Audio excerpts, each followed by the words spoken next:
Chapter 4. Whoa! A sharp pain shot through my head. I pressed my hands against my throbbing temples, trying to push the pain away. Be careful with that thing, Dad scolded Ethan. It wasn't my fault, Ethan cried, backing away from me. Mr. Bad Boy did it. Here we go again, I thought. Ethan moved the dummy's mouth up and down. I'm a bad boy, the dummy said in a shrill baby voice. Mom turned and hurried to the fridge. We'd better put some ice on it, Britt, she said. You're gonna have a bump. I glared at Ethan. Was it an accident? Sometimes Mr. Bad Boy doesn't know his own strength, Ethan said. Ethan, how about saying you're sorry? Dad said. Mr. Bad Boy is very sorry, Ethan said. I pushed past him and headed to the door. Forget the ice, I said, rubbing my forehead. I'm going over to Molly's. Mom hurried after me. She stopped me in the front hall. Take Ethan with you, she said in a whisper. Mom, please, no, I said. Mom put both hands on my shoulders and narrowed her eyes at me through her glasses. Brittney, he just got here. Don't be rude. Remember what I said about getting off to a good start? He already gave me a bruise, I cried. But I could see she meant business. I sighed. Okay. I saw Ethan near the kitchen door and I called to him, Want to come over to Molly's? Excellent, Ethan replied. I'll bring Mr. Bad Boy. Thrills, I thought. We stepped out into a cool, windy evening. The sun had started to dip behind the trees, sending long shadows across the grass. Molly lives 3 houses down on the other side of the street. A short walk, but Ethan kept dancing around me, sticking his foot out, trying to trip me. Give me a break, I pleaded. He just giggled in reply. He has a phony hyena giggle that could drive anyone crazy. I rang the bell and a few seconds later, Molly came to the door.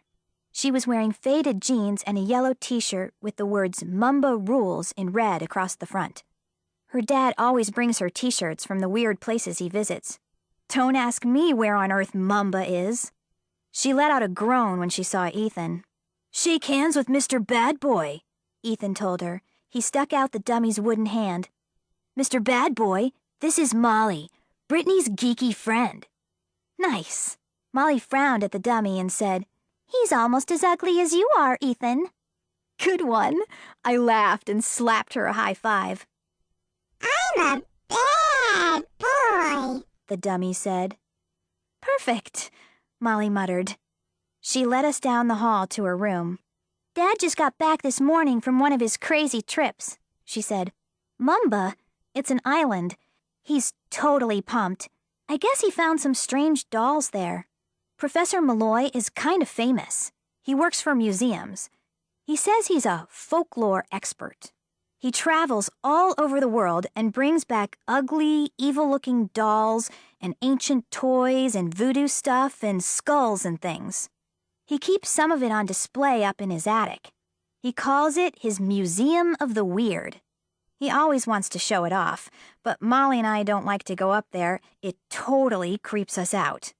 Ethan put his mouth to my ear and burped really loudly. I jerked away from him. Ethan, that's not funny. He giggled. It's a riot. We turned the corner to Molly's room and bumped into Mr. Malloy.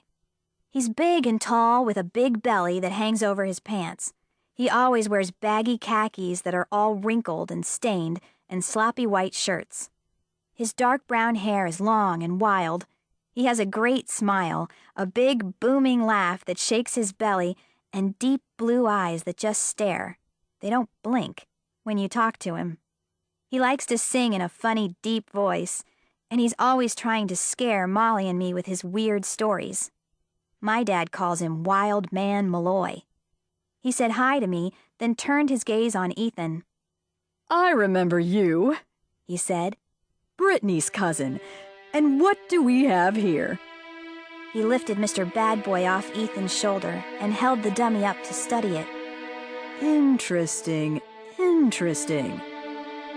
Mr. Malloy examined the wooden head carefully. He ran his finger over the chipped bottom lip. Then he reached a hand beneath Mr. Bad Boy's shirt and made the mouth snap up and down. Interesting dummy, He said. Ethan.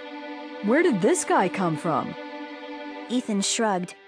My dad found him. I don't know where. I named him Mr. Bad Boy because he's a really bad dude. Mr. Malloy chuckled. Interesting. He rubbed his hand over the dummy's painted brown hair. Why does it look so familiar?